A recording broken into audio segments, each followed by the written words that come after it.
Met Haggai was dit so gewees dat tussen 29 Augustus en 18 Desember kom die 4 boodskappe. En ek dink daar is nog 'n boek wat meer kompak is in terme van tyd. En so presies is wanneer die boodskappe kom nie. En dit is baie duidelik dat die Here so direk kom en sy vingers so direk op die probleme kom sit wat die Israeliete ervaar nadat hulle teruggekom het en dit direk aanspreek. 4 gesprekke.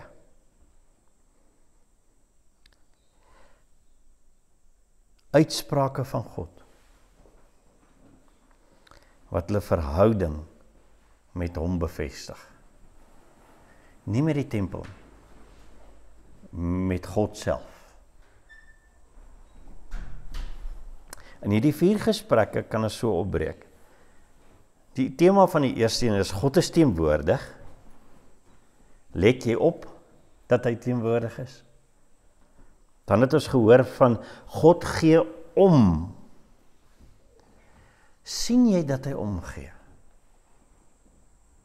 En die derde en die vierde ene wat ons vandag gaan doen, ons gaan hulle saam doen, is God is heilig. Stel jy belang daaraan? En laastens dan God verseker oorwinning, vertrou jy hom daarvoor. In die eerste 2 gesprekke bemoedig God die bouers dat God direk deelneem en verhouding wil hê met hulle, as ook dat hy werklik betroubaar is in hierdie verhouding. God is betroubaar in die verhouding wat jy met hom het, en hy wil daai verhouding hê. As God sê hy is teenwoordig, dan tref dit ons met 'n slag, dat ons daarvan vergeet het, soos die Israeliete wat teruggekom het, en hulle het maar net aangegaan, hulle het nie begin bou nie.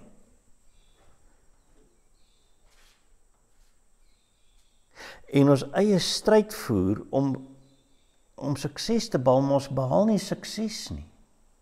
Ons probeer dit uit ons eie uitdoen.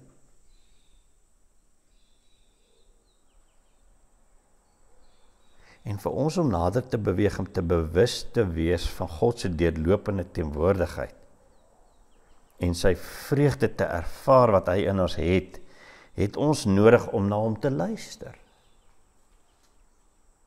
Ons moet ag slaan, ons moet oplet. Ons moet hom vrees. Beteken ons moet bang wees vir hom, maar ons moet ons respek vir hom toon. Deur hom bemoedig te word en begeester te word, het ons gesien in die laaste preek. Hy bemoedig die mense en hy begeester hulle om hierdie bouwerk te doen. God bewys, hy gee om, as hy tot ons nader. Maar nou, vind ons 2 tipes uitdagings wat plaasvind, en die laaste 2 gesprekke wat die Here het, vind op 1 dag plaas. 2 profesieë op 1 dag. En dis uitsonderlik. Maar daar vind 2 tipe uitdagings plaas. Die eerste tipe uitdaging is daar is werk wat net nie suksesvol vorder nie. Hulle probeer so hard as moontlik bou aan hierdie tempel, maar dit vorder nie. Dit sukkel.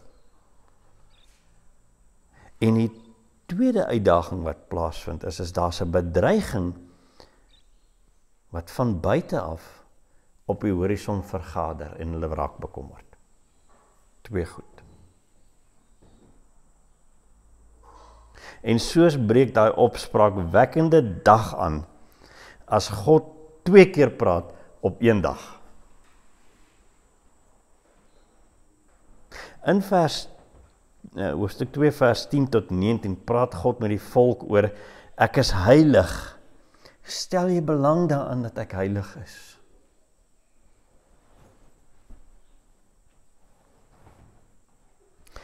En dan sluit Haggai die werk af met 'n persoonlike woord aan Serubabel die goewerneur, deur te vra, ek gee oorwinning, Serubabel, Vertrou jy my daarvoor?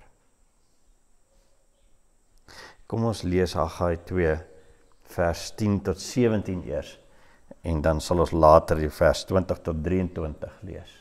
Haggai 2 vers 10 tot 17. Op die 24ste dag van die 9de maand in die 2de regeringsjaar van Darius, het die woord van die Here gekom tot die profeet Haggai. So sê die Here, die heerser oor alle magte, vra vir die priesters 'n beslissing hieroor. As iemand heilige vleis in die vou van sy kleed dra, en hy raak met die vou van sy kleed aan brood of gekookte kos, of wyn of olie of enige kos, word dit dan heilig? Die priester se antwoord was, nee. Haggai vra toe, as iemand wat onrein is deur aanraking met 'n lijk aan enige van hierdie dinge raak, is dit dan onrein? En die priester het hom geantwoord, dit sal onrein wees. Hierop het Haggai gesê, dit is hoe hierdie volk is. Ja, dit is hoe hierdie nasie voor my is.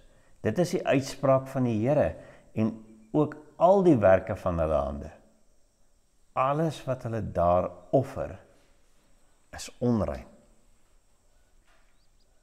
Daarom dan, neem voortaan ter harte hoe dit met julle gegaan het, voordat klip op klip in die tempel van die Here gelê is.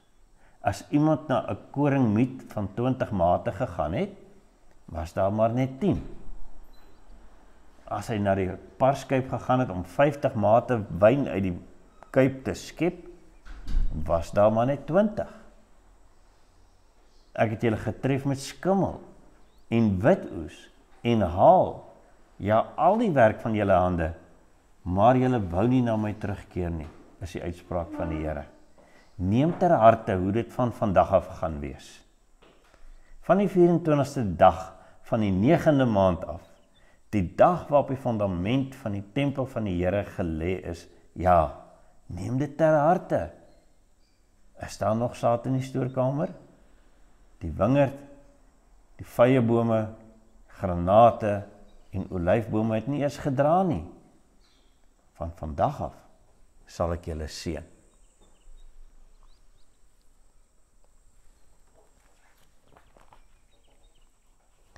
Die werk aan die tempel vorder. Maar dit is vol moeite. So, daar kom vinnig 'n moedeloosheid oor die hele groep en hulle begin eintlik maar vra, hoekom doen ons dit? Hoekom maak ons hierdie moeite? Is dit die moeite werd?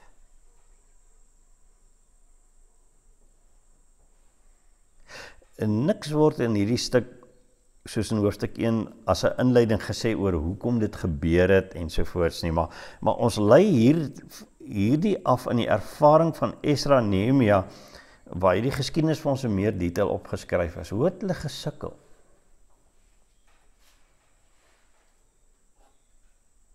En Haggai se profesie begin met 2 weird vrae. Nou is dalk vir ons weird vrae, vir hulle was dit baie belangrike vrae. 2 vrae wat deur die Here gevra word deur Haggai.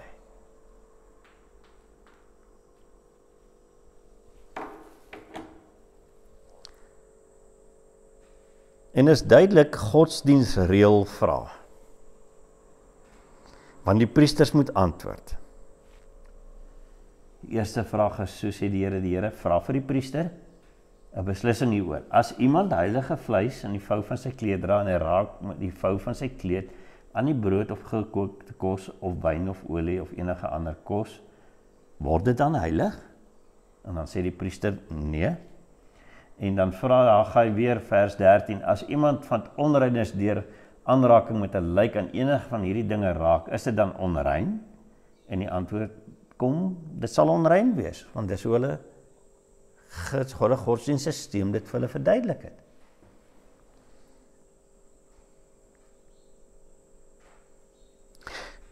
Dit is duidelik 2 godsdienstvrae wat die priesters moet antwoord. En dit is so 'n eenvoudige onderskeid soos as dooie geofferde vleis of as 'n lewende onrein mens aan 'n alledaagse gebruiksartikels raak. Raak daardie artikels dan onrein? En die antwoord is nee en ja.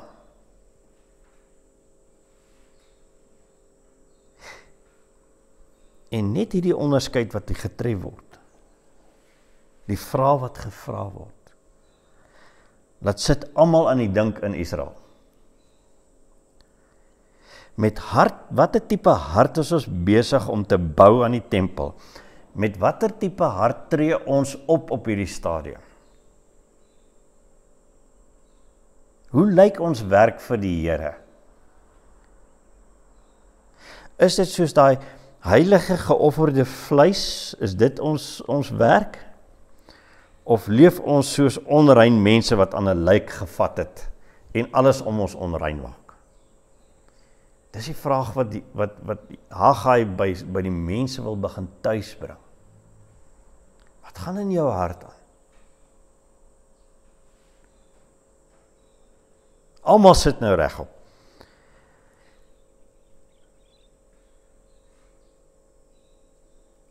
Want wat is hulle werk moeite werd vir die Here?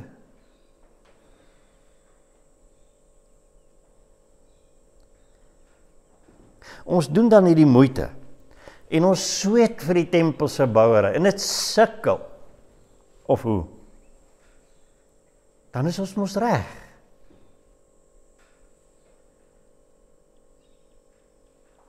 Maar dan kom die antwoord in vers 14. So is hierdie volk. En so is ook alles wat hulle doen. Dit is hoe hierdie volk is. Ja, dit is hoe hierdie nasie voor my is die uitspraak van die Here en ook al die werk van hulle hande. Alles wat hulle daar offer, is onrein. Daai tempel, wat hulle besig is om te bou. En die Here sê vir hulle, al julle werke daar is onrein.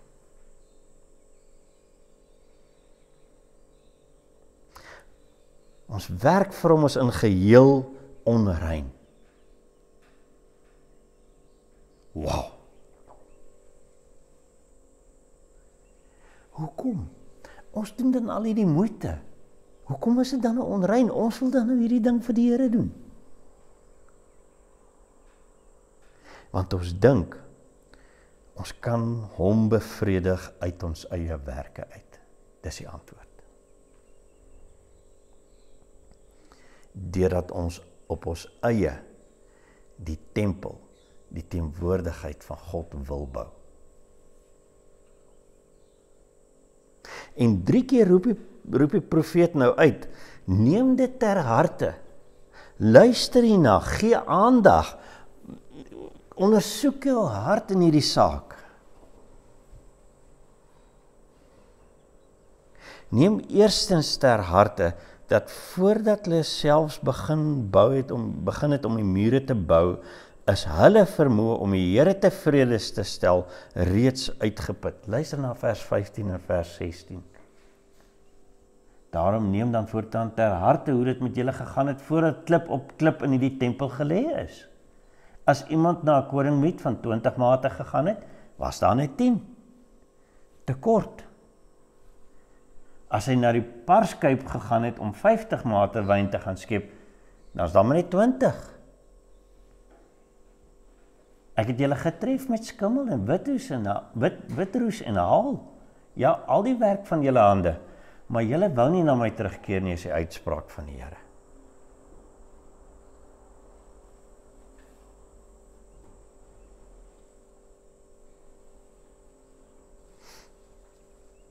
Die mense sien nog steeds die tempel se herbou as iets wat hulle moet bevoordeel, iets wat hulle moet regkry sodat God hulle seën.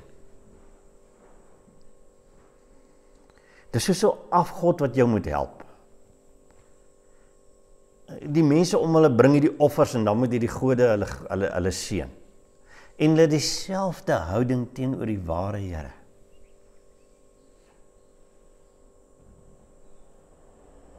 Maar waar is God in hulle uitkyk? En daarom is dit vers 17. Ek het julle getref met skimmel en withoes en haal, ja, al die werk van julle hande, maar julle wou nie na my terugkeer nie, is die uitspraak van die Here. Is 'n aanhaling uit Amos uit. Van voor die ballingskap. Voor die hulle laat wegvoer het. Wat aan hulle moet verduidelik. Van dan tot nou toe, hy is terug, hy het hulle geseën om hulle terug te bring, en nog niks het verander aan hulle houding nie. Niks het verander in die manier waarop hulle God beskou nie. Julle wou nie na my terugkeer nie, is die uitspraak van die Here. Selfs al het die Here hulle teruggebring en bou hulle aan die tempel, soek hulle hart nog nie 'n pad terug na die Here toe nie. Hulle soek net 'n godsdiens, nie 'n verhouding nie. Maar die Here soek toenadering. Die Here soek die verhouding. Maar hulle soek selfvervulling. Hulle sal nou hierdie tempel bou en dan moet die Here hulle seën. En die Here weier om dit vir hulle te gee tot hulle harte verander. Vers 17 wys dit vir ons duidelik dat die Here self neem deel aan die probleem. Hy stuur die witroes, die skimmel en die haal. Hy gaan hulle nie seën nie, voor hulle harte nie verander nie.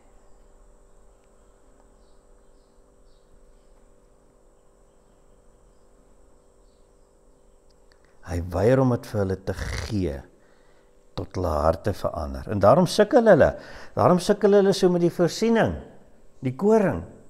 Dis nie genoeg kos nie. En daarom sukkel hulle met vervulling. Soos as moderne mens, ons wil vervuld wees. En die Israeliete wil ook vervuld wees, hulle wil die wyn hê. En hulle sukkel daarmee, hulle kry nie genoeg wyn nie.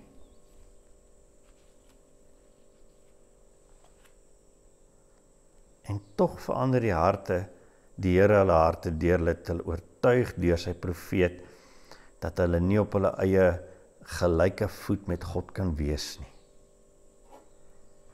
Hulle het God nodig om hulle tot op sy vlak te bring. Hulle moet hom vertrou vir die verhouding met hom. Vers 18 en 19. Neem ter harte hoe dit van vandag af gaan wees. Van die 24ste dag, van die 9de maand af, die dag waarop die fundament van die tempel van die Here gelê is. Ja, neem dit ter harte. Die Here is ernstig hierso.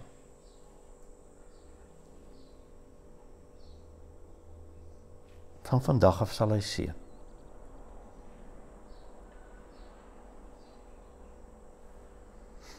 Hulle soek tog toenadering deur die tempel te begin bou het.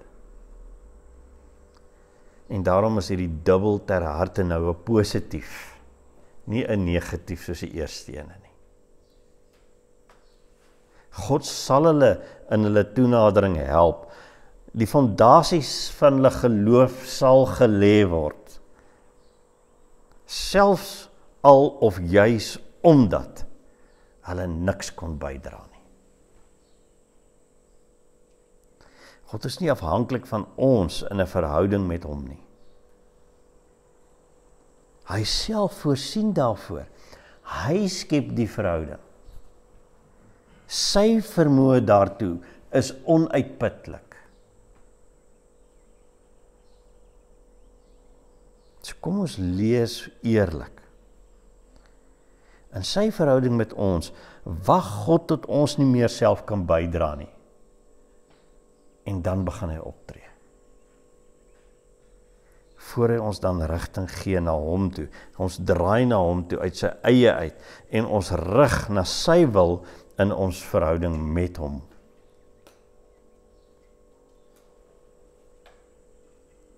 Dit is egter altyd 'n proses van verandering van my hart. Dit is nie net iets wat net daar in die lug is, 'n wonderwerkie nie. Dit is 'n proses. Iets wat tyd vat. Want God seën jou met sy werke, nie sy wonderwerke nie. Hy vra daar, vers 19, is daar nog saad in die stoorkamer? Die wingerd, die vyeboom, die granate en die olyfbome het nie eers gedra nie. Van vandag af sal ek julle seën. Die seisoen moet eers vervul. Die proses moet eers klaarmaak met hulle. En dan sal hulle die seën ontvang. Die vrugte van die werke van die hande van die Here in hulle lewens. Dit vat tyd. Soos die seisoene nodig is om die vrug voor te bring. En nou gebeur daar iets wat 'n tweede profesie regverdig. Iets wat van buitekant af bedreig, maar wat nog steeds in God se beheer is. Vers 20. Dit is die tweede woord van die Here tot Haggai op die 24ste dag van die maand. Sê vir Serubabel, die streeksgouverneur van Juda, ek gaan die hemel en die aarde laat bewe. Ek gaan die koninklike trone omverwerp en die nasies se magtige koninkryke verwoes. Ek gaan die strydwaans met hulle drywers omkeer, die perde sal neerval en die ruiters sal mekaar met die swaard ombring.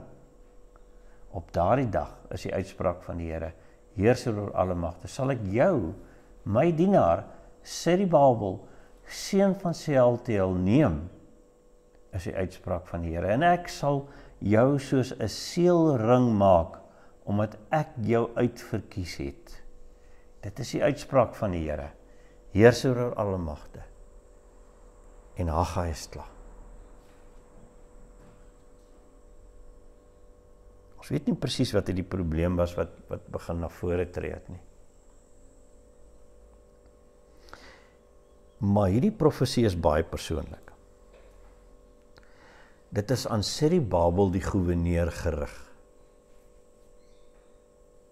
Wat dan ook polities was verantwoordelik was vir Juda as die gouverneur onder die mede.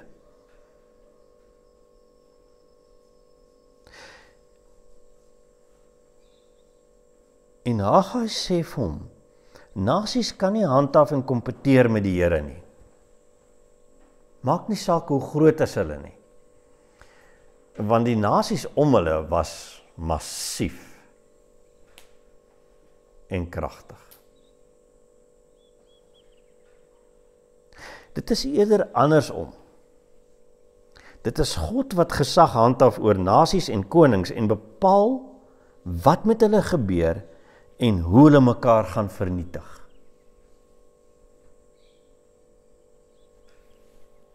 Dis dan 'n interessante manier om dit te stel.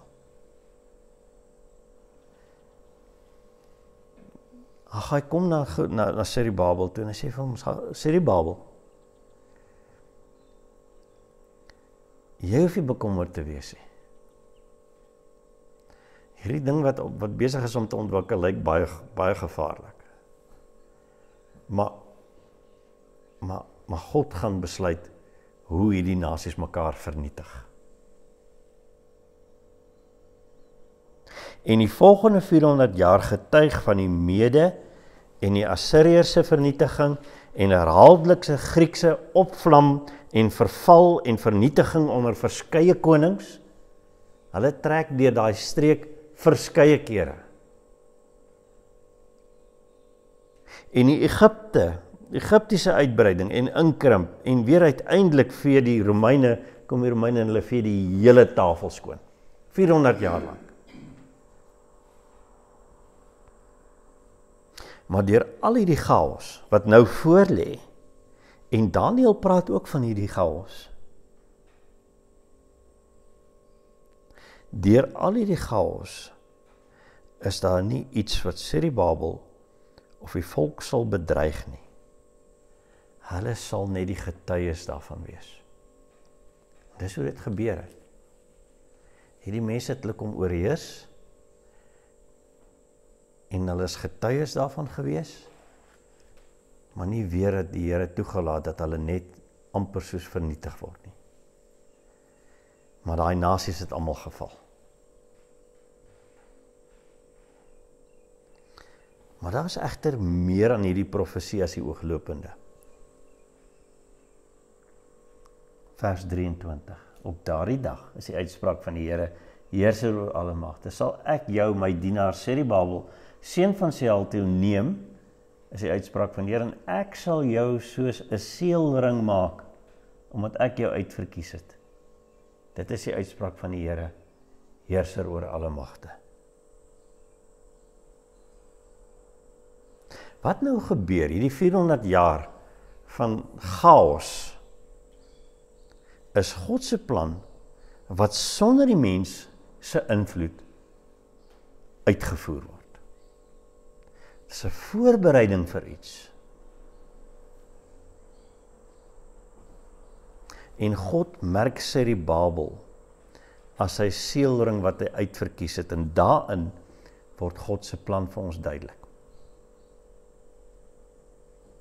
Want hy gaan God se plan amptelik voortdra en oor 400 jaar sien uitspeel.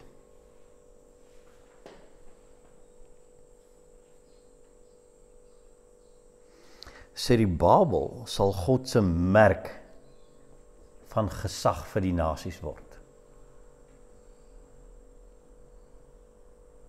En die vraag is, hoe gaan dit gebeur? Jy sien, Serubabel was 'n direkte afstammeling van Dawid, waardeur die verlosser verwag word. Aan Dawid is die belofte gemaak, sy nageslag sal vir ewig op die troon sit.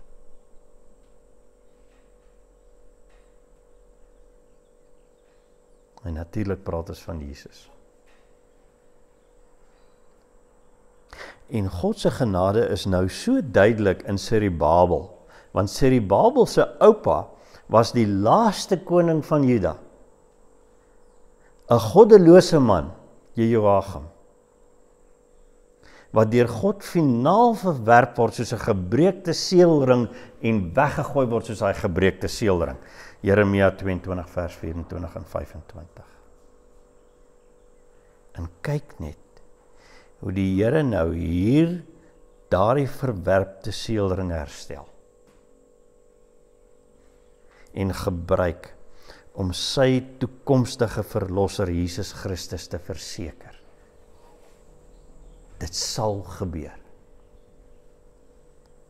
En Serubabel se naam word in Matteus opgeskryf in die direkte lyn van Jesus se voorvaders. Die seelring word teruggegee en word afgedruk in Christus. Dis die beeld van God. Die mag, die gesag van God.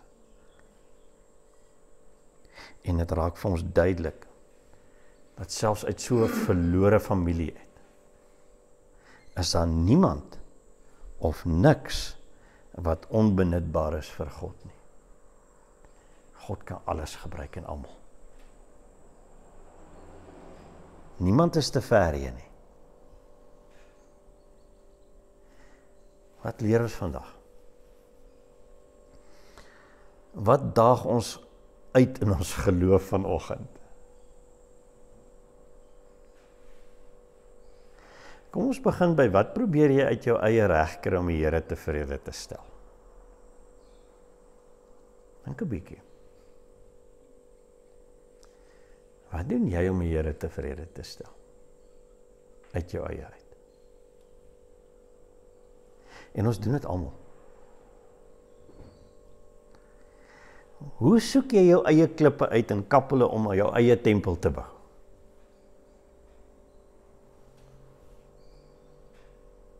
hoe goed ek lewe. Ek is 'n mooi mens, ek lewe mooi. Of my bydra tot die kerk, ek neem deel, ek is aan die gang, ek brand vir die Here. Terwyl Jesus sê, jy moet sy werk sien, nie jou eie nie. En dit raak, daai werk raak soos daai dooie mens wat aan geraak word, daar's geen lewe nie, dit veroorsaak net onreinheid. En God is rein. Hy wil hê jy moet hom raak sien. En hom daarvoor vertrou. Dit bring ons by nog 'n punt uit. Wat is ons uitkyk oor Jesus in ons verhouding met hom? Hoe sien ons hom?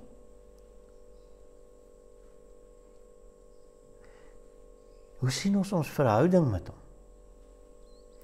As ons daagliks op die pad terug vanuit sonde uit, deur belydenis, deur dit daagliks te vat en te bely, en ons onvermoë vir God te wys, daai onvermoë om hom tevrede te stel, en deur dan toenadering deur Jesus se vermoë om ons te herstel met die Vader, daarop staat te maak. Jesus maak dit moontlik. Nie my en jou klipstapel van offerandes nie.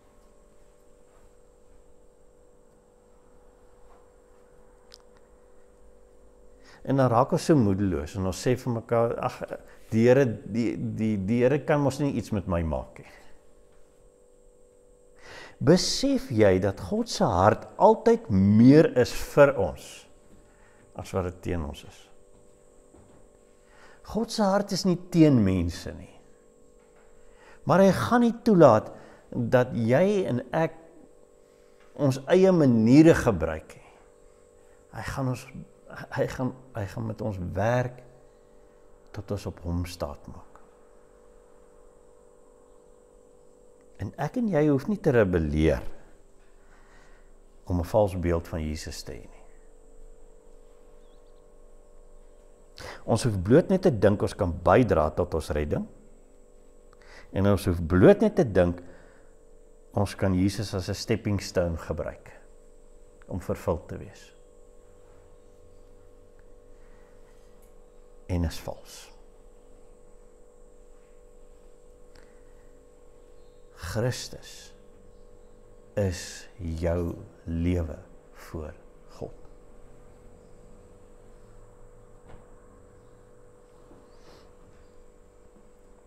Moet jy jouself net 'n bietjie verbeter? Dan is jy okay met God.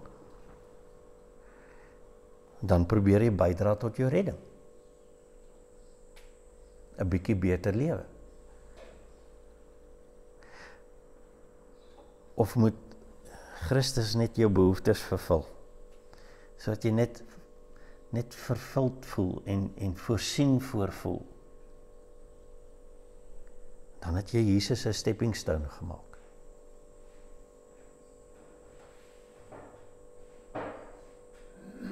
En Jesus gaan nie hierdie vals verhoudingsbeelde toelaat nie. Hy gee te veel om vir jou siel se herstel met hom vir ewig. So in hierdie lewe sal hy bly skaaf. Sal hy bly werk. Tot jy sy beeld in jou en vir jou werklik begin sien en dit leef. Dit is sy doel met ons. Hy soek nie 'n tempel in ons midde nie. Hy wil in jou leef.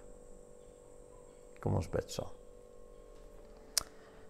Vader, dankie vir hierdie boek van Haggai wat ons soveel geleer het van U en van ons verhouding met U. En hoe die fondasies, Here, uit U bestaan, nie uit ons nie. Ons verhouding met U afhang van U af. Ons het nie 'n gebou nodig nie. Ons moet na U kyk. Help ons om op te hou, om self te kyk vir goedjies wat ons kan doen om te probeer om in die oë te kyk, Here. Maak ons nederig voor U, sodat ons afhanklik is van U en so uit U kan lewe. In die naam van Jesus Christus alleen, wat dit vir ons moontlik maak. Amen.